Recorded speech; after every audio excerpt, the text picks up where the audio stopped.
Hi, நான் தான் தாவீதின் கையில் இருந்த கல்லெறி பேசுறேன் குட்டீஸ். தாவீது ஆடு மேய்ப்பவன். அவன் எப்போதும் கடவுளை நம்புவான்.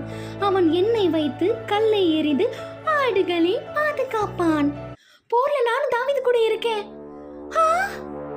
கோலியாத், அவனை பார்க்க ரொம்ப பெருசா இருக்கால, அவனை பார்க்க ரொம்ப பயமா இருக்கு. தாவீது கோலியாத்தை வீழ்த்த போருக்கு ரெடியாக ஆரம்பிச்சிட்டான். சிறிய கற்களை எனக்குள்ள சேகரித்தான். கோலியாத்தை வீழ்த்த ஒரு கல்லை மட்டும் எடுத்து எனக்குள்ள வைத்து கோலியாத்தை பார்த்து கூறி வைத்து அந்த கல்லை டமால்னு கோலியாத் தலை மேல வைத்தான் பாருங்க. கோலியாத் டமால்னு கீழே விழுந்துட்டான். ஆச்சரியமா இருக்குல்ல?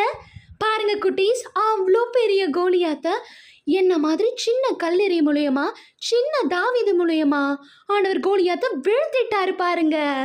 பார்த்தீங்களா குட்டீஸ், நீங்களும் சின்ன பசங்க தான், ஆனால் ஏசப்பா பெரிய காரியத்தை செய்ய வைப்பாரு. I'll meet you in the next video. Bye bye, take care.